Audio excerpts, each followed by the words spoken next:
So I was flipping through old cookbooks and came across a recipe, beer and sauerkraut fudge cake from Nola Olson out of Schillig, Iowa. I love beer, I love sauerkraut, I love fudge, and I love cake. I'm really not sure how the four combined are going to work. She could be onto something. Or maybe Nola's full of shit, which with all the sauerkraut in the recipe, probably not. Starting off like a pretty normal cake is having you cream together 2/3 cup butter and 1.5 cups sugar. We're gonna use our hand mixer. Add eggs one at a time, beating well. Boom, like a pro. We got one little shell. Add 1 teaspoon of vanilla. Getting some nice stains on the cookbook. That's how you can tell it's a good recipe, when there's stains on the pages.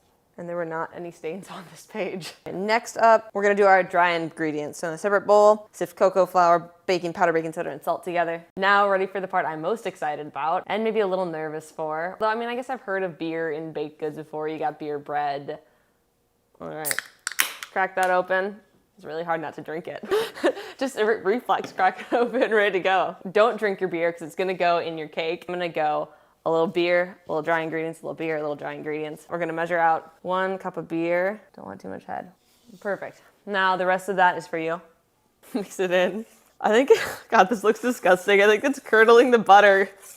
What the hell, Nola? And then we're gonna alternate with our dry. I mean, it's getting a little better. Go a little more of our dry ingredients.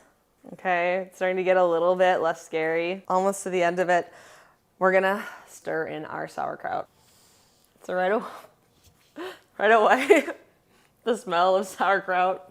I hated the smell of sauerkraut as a kid. We're just gonna go 2/3 cup of sauerkraut. Geez, how German do you have to be to come up with this recipe? You're like, oh yes, Bier und Sauerkraut. Bier und Sauerkraut for dinner, Bier und Sauerkraut for dessert. All right, I think I'm ready. Oh, just eyeing the liquid's gross. You can see you got the sauerkraut juices. It's changing the color of the chocolate. It was like a nice rich brown and it's gone to a pale fermented cabbage color. But Nola says don't let the ingredients fool you, it's good. I think she should also put a note in there of don't let the cooking process fool you, it'll turn out. Hopefully. I'm not sure what's more controversial, the sauerkraut or adding in raisins. Maybe this is just some stoner food for your grandpa. It's really a big hit at the senior center. Last up, we've got 1 cup of chopped nuts. I don't know if she means almonds, pistachios, peanuts. I went with 1 cup of walnuts. The walnuts are added in. I'm really curious what this is gonna smell like baking. Nola says you can use 2 8 or 9 inch circular grease pans. I'm just gonna go with a standard 9x13. Dense with the weight of trying to hold on to your German heritage. There's no explanation for how long to bake this cake for. Bake this cake until you're baked enough to want a cake with sauerkraut, raisins, and beer in it.